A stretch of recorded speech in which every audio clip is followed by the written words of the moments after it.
Hello, welcome to this brief video tutorial on groups in Data Basin. Supporting public and private working groups is an important feature in Data Basin. This brief tutorial explains how to access groups and how they've been used by Data Basin members. However, to learn to make your own group, please see the video entitled How to Create a Group. You may be wondering why create a group. Here are some reasons why. A group can control access to its membership and the content it wants to keep private. This is especially useful for sensitive or proprietary data. Data sets or maps under review and not yet ready for public display. A group helps keep relevant content organized for its members. This is useful for multi-organization teams working on a project from anywhere in the world and for those who want to review project data together or collaboratively across the world. For this tutorial demo, I will use the Conservation Biology Institute organizational login. I hope you have logged in and you can do the same. Using the top menu bar, go to the Community heading and select the Groups option from the drop-down menu. From the landing page, you will see the featured group on the left, most active groups in the middle, and then the top tags for the last week. If you move to the bottom of the page and click on See More Text in orange, a page listing all the groups you have accessed are present. At the time of this recording, there were 593 such groups visible to my institutional login account. However, there are over 1,100 groups currently in the system. That means there are another 500 private groups that are hidden and not visible to me. And groups can be sorted by creation date, last modified date, or alphabetically. The default display presents thumbnails for each group, as you can see on the screen. And you can also choose the list format if you choose to, or the gallery format. You can see that some of the groups are preceded by a red lock. What does that mean?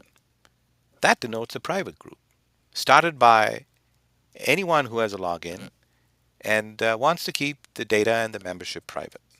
The filter box in the upper left of the page can be used to streamline your group search. For example, I can type forest and all the groups with forest in the title or description are returned.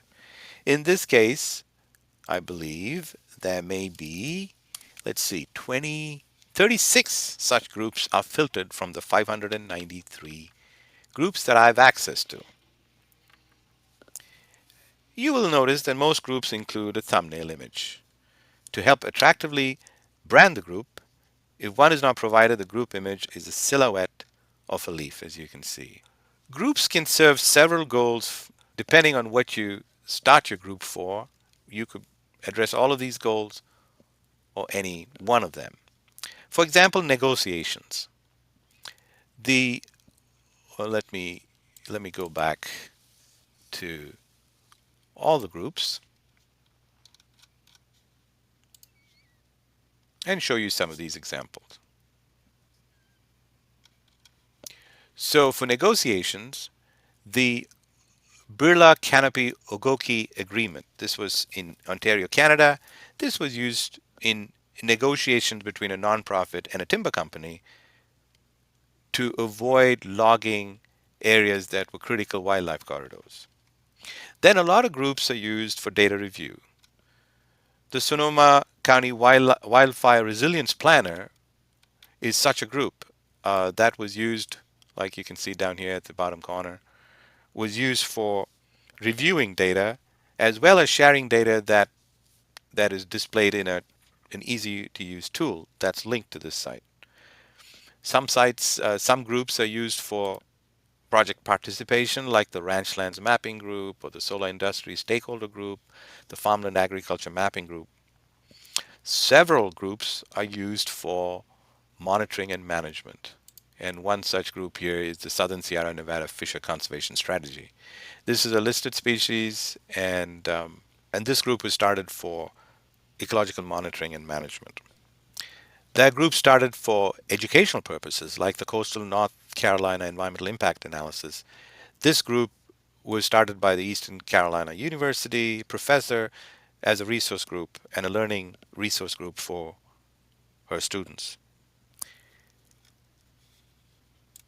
Some groups offer training, like this particular group was used in a training workshop in Kigali, Rwanda at the International Congress for Conservation Biology.